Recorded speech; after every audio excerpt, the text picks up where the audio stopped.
hosting this Easter, or you've been invited to a potluck, I have got a veggie side dish that is absolutely gonna steal the show. Now, this is something I make at home a lot, not just on Easter, but pretty much any night of the week. We call it the pile in our house. Basically, it's some sort of creamy sauce with some sort of roasted veg, something crispy and green on there, and then a little bit of cheese for good measure. But since it's Easter, we have to give it a real name and not just the pile, so we're calling this roasted carrots and greens with halloumi. I'm very excited.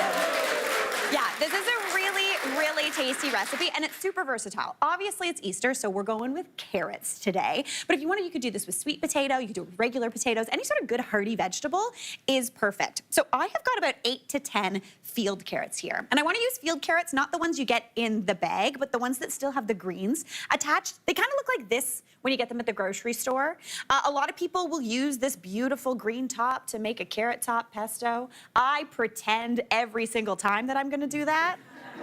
And I think I've done it once. And Aaron's like, can I throw these out? And I'm like, no, because maybe I might do it. But if you want to be ambitious, feel free to do that. But right now, we're just going to use the carrots. Now, if you get any ones that are a little bit thicker, feel free to cut them in half lengthwise. But I do like to leave them long because it makes it look a little more dramatic, a little more fun, a little more festive. So those carrots are looking great. I've got them on a sheet pan. And onto there, I'm going to go on with about a tablespoon of olive oil. Any sort of oil will do, but olive oil is kind of my go-to for most cooking.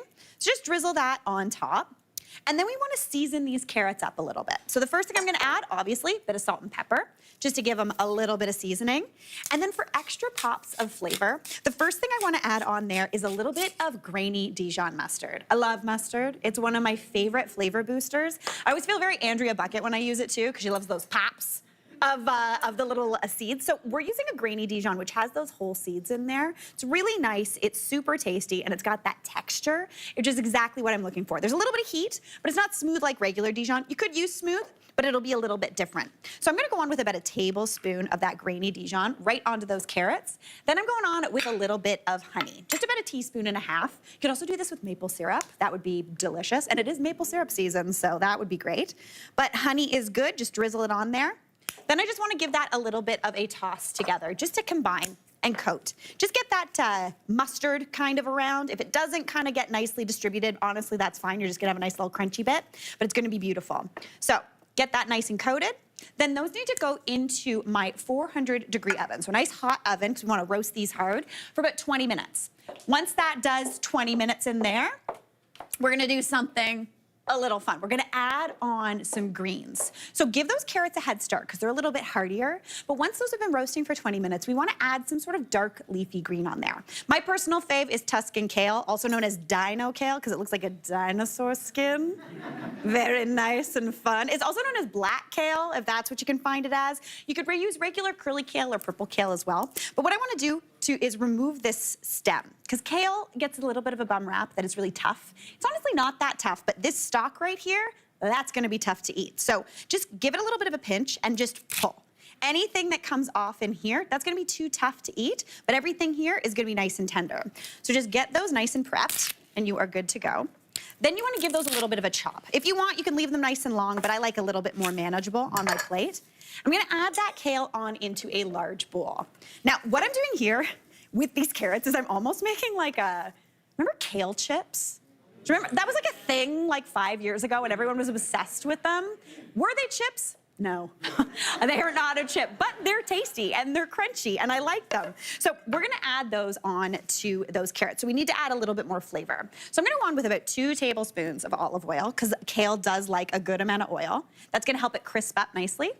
And then onto there, we're gonna season that up with a bit of garlic. So I've got 3 cloves of garlic. And I like to add the garlic with the kale because it gives it a bit more spice, keeps that fresh garlic flavor. If you're having Easter dinner, I'm thinking that you're having it with people that you know well, so it doesn't really matter if you have garlic breath.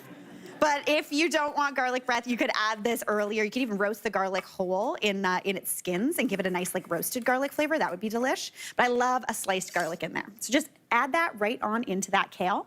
Then I'm gonna season that up with some salt and pepper again. And then a little bit of some spices from your spice cabinet. Now, these are 2 of my favorites anytime I'm doing something with carrots in particular. I'm going in with some coriander, ground coriander, and ground cumin. Both really tasty, both have a little bit of a lemony flavor. Just about 1/2 teaspoon of those onto this kale. will bring so much kind of earthy deliciousness. And again, a little hit of brightness. Really, really tasty. Love these two. I put these on pretty much every pile I make, so really, really good. Now give that a good toss together. If you want to, you can use your hands and just get in there. This is the reason my mom hates working with kale, because remember everyone always told you to massage it? She was like, if I'm not getting a massage, it's not getting a massage. She's absolutely not. But honestly, since you're gonna cook it down, the oven kind of massages it for you. Basically, that massaging is just to break down those tougher fibers. But again, if you remove that stem, it's gonna be nice and delicious. So give that a good toss together just to get that seasoning all coated in there. And then after that 20 minutes those carrots have been in the oven, you wanna add that kale right onto there. So we've got that going on back here. We've got those carrots that have been roasting. That honey has caramelized a little bit, looking absolutely beautiful.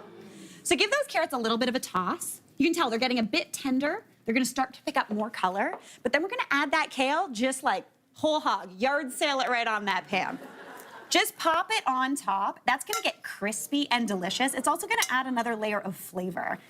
I kind of call this the seafood boil approach, because you're adding something that takes a little longer first, then you're starting to add things that take less time to cook. So that needs only about another 10 to 12 minutes, and it's gonna be absolutely beautiful. Now, while that does its thing, we're gonna get to work on my very favorite ingredient, and that is cheese, because I love cheese. So, we are doing halloumi today. Halloumi is really, really good. It's a cheese from Cyprus area. It is a fresh cheese, so it's kind of squeaky, and you can get it in a block. You usually find it in a block in kind of the deli section. It's really, really good, and it melts, but it doesn't get oozy, so it holds its shape. So you can literally fry or grill this cheese. So I'm gonna cut some slices. You want about 250 grams. This will serve about 4 to 6 people, or, you know, one me, I'm not gonna lie. Just cut it into nice slices. And then what I do with my halloumi, this is something different that I've just recently discovered, is I actually like to start it in a cold pan as opposed to starting it in a hot pan. I'm gonna add a little bit of oil into a nonstick skillet. And I'm just gonna get that halloumi and just lay it into a single layer in that oil. By starting it in a cold pan, it's gonna reduce the splatter. Because one thing about halloumi, it's kind of like bacon. It likes to spit and splatter all over your stove. And if there's one thing I don't like, it's cleaning up after I cook. So if I can diminish the amount of mess I'm making, I'm gonna do it. So you wanna turn the heat now onto medium, bring that up, then let that go for about a minute or two per side just until it's nice and golden brown, and it's gonna be delish. Now, while that halloumi gets frying, I'm also gonna make that creamy sauce. Sometimes I'll just do this with a little bit of yogurt. That is absolutely beautiful. But I'm gonna do this with tahini. Tahini is basically the like peanut butter of the sesame seed world. It's really, really tasty, super nutty. I need about half a cup of tahini poured right on into a bowl. That's more than half a cup, but that's fine. We're just winging it today. Then I'm gonna go in with the zest and juice of a lemon, just to give it some nice brightness. One of my favorite things about the spring is that citrus season is coming to an end, but it's still really bright and beautiful. Sounds funny, because you'd think citrus is like summertime ingredients, but no, it's winter. Just reminding you that the sun exists somewhere that is not here, but it's there. All right, there's that beautiful zest. A little bit of that juice is gonna go in as well. If you get any pips, we're not gonna tell anybody. Of course, we take the close-up there when we're probably gonna get the pips in there.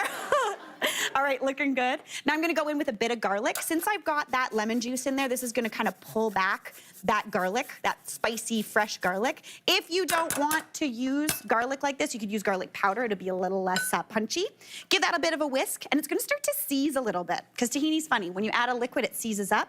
To smooth it out, weirdly, you add more liquid. So a little splash of water in there, give that a whisk, and that is gonna come together into a beautiful, creamy sauce. As you can tell, I'm making a mess, that's okay. A little bit more, give it a bit of a whisk together.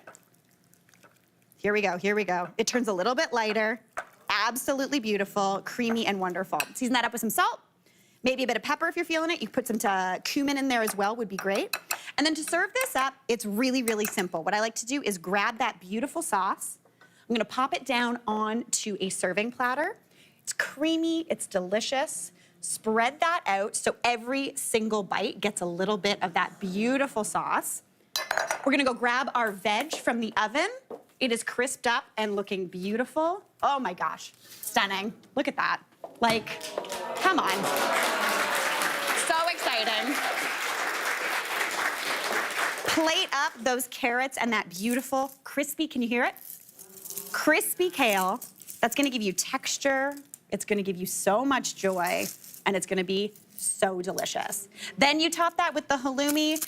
Spoiler alert, the one over there, she's not cooking, but don't worry, it's TV. We got some right here. So I'm just gonna pop that halloumi all over the top. If you want, you could add some chili on there. Honestly, this is one of my favorite things to make. Give it a go this Easter. Hey, Mary here. What did you think? Drop your comments below, and don't forget to like and subscribe for more of the good stuff.